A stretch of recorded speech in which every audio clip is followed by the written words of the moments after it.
കോൺഗ്രസിൽ പടല പിണക്കങ്ങൾ ഉള്ളതിനാൽ അടുത്ത തെരഞ്ഞെടുപ്പിലും സാധ്യതകൾ വളരെ കൂടുതൽ തന്നെയാണ് CPM-ന്. അവിടെ വി.ഡി. സതീശനും ചെന്നിത്തലയും സുധാകരനും ഒക്കെ തമ്മിൽ തല്ലുണ്ടാക്കി അവസാനം ആരാകും പ്രതിപക്ഷ നേതാവ് എന്ന് തീരുമാനിക്കാനായിരിക്കും യോഗമെന്ന് തോന്നുന്നു. വരുന്ന നിയമസഭാ തെരഞ്ഞെടുപ്പിലും ഇടതു മുന്നണിയെ പിണറായി വിജയൻ നയിക്കാൻ തന്നെയാണ് സാധ്യത. ഭരണത്തിൽ ഹാട്രിക് ഉറപ്പിക്കാനുള്ള ശ്രമങ്ങൾക്ക് നേതൃമാറ്റം തിരിച്ചടിയാകുമെന്നുള്ള ഭയം CPM-നുണ്ട്. ബംഗാളിൽ നിന്ന് പഠിക്കേണ്ട പാഠം അതാണെന്നും പാർട്ടി കേന്ദ്രങ്ങൾ ഓർമ്മിപ്പിക്കുന്നുണ്ട്. ബംഗാളിൽ CPM തുടർച്ചയായി ഭരണത്തിലുണ്ടായിരുന്നു. അന്ന് മുഖ്യമന്ത്രി ജ്യോതി ബസു ആയിരുന്നു. ബസുവിനെ മാറ്റി ബുദ്ധദേവ് ഭട്ടാചാര്യ മുഖ്യമന്ത്രി ആയതോടെ അവിടെ CPM-ന് തിരിച്ചടിയാകുകയായിരുന്നു. ജ്യോതി ബസുവിൽ നിന്ന് ബുദ്ധദേവിലേക്കുള്ള മാറ്റം ബംഗാളിലെ ജനത ഉൾക്കൊണ്ടില്ല. ത്രിപുരയിലും ഇപ്പോൾ ഭരണമില്ല. ഇതൊക്കെ വെച്ച് നോക്കിയാൽ പിണറായി ക്യാപ്റ്റനായി തുടരുന്നത് നല്ലതാണ് എന്നുള്ള വാദം CPM-ൽ തന്നെ സജീവമാണ്. പിണറായി മാറിയാൽ അത്ര കരുത്തുള്ള നേതാവിനെ പകരം ഉയർത്തിക്കാട്ടാനും ഇപ്പോൾ ഇല്ല. പിണറായിയുടെ സ്വാഭാവിക പകരക്കാരൻ എന്നത് ഏവരും കരുതിയിട്ടുണ്ടായിരുന്നത് കോടിയേരി ബാലകൃഷ്ണനായിരുന്നു.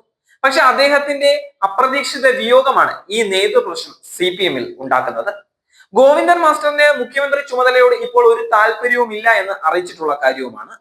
ഒരു മികച്ച ഭരണമാണ് പിണറായി സർക്കാരിന്റേതെന്നുള്ള സന്ദേശം അടുത്ത തെരഞ്ഞെടുപ്പിലും ജനങ്ങൾക്ക് നൽകാൻ പിണറായി തന്നെ നയിക്കണമെന്നതാണ് പാർട്ടിക്കുള്ളിലെ പൊതുവാദവും.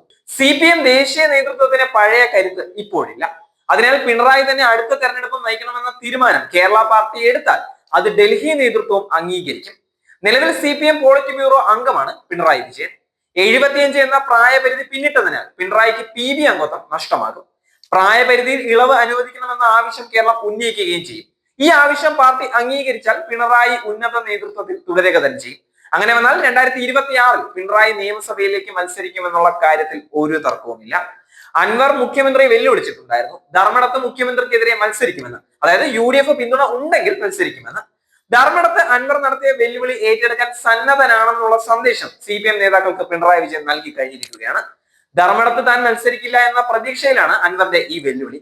അൻവറിനെ കേരള രാഷ്ട്രീയത്തിൽ നിശബ്ദനാക്കാൻ ധർമ്മടത്ത് താൻ മത്സരിക്കേണ്ടതുണ്ട് എന്നുള്ള നിലപാടിൽ തന്നെയാണ് പിണറായി വിജയൻ.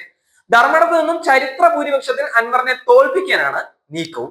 അൻവർ വെല്ലുവിളി ഉയർത്തിയ സാഹചര്യത്തിൽ മത്സരിച്ചില്ലെങ്കിൽ അതിനെ ഭയന്നുള്ള പിന്മാറ്റമായി സതീശനെ പോലുള്ളവർ പറഞ്ഞു പരത്തുകയും ചെയ്യും.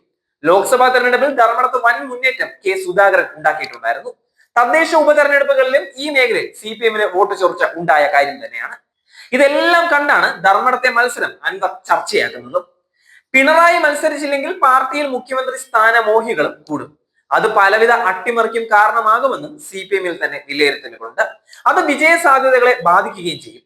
മത്സരിക്കുന്ന കാര്യത്തിൽ വ്യക്തിപരമായ നിലപാട് പിണറായി എടുക്കത്തുമില്ല. പാർട്ടിയുടെ നേതമായ നിലപാടാകും സ്വീകരിക്കുന്നത്. ഉചിതമായ സമയത്ത് പാർട്ടി തന്നെ ഇക്കാര്യം വ്യക്തമാക്കിക്കൊള്ളുമെന്നാണ് പിണറായിയുടെ നിലപാട്.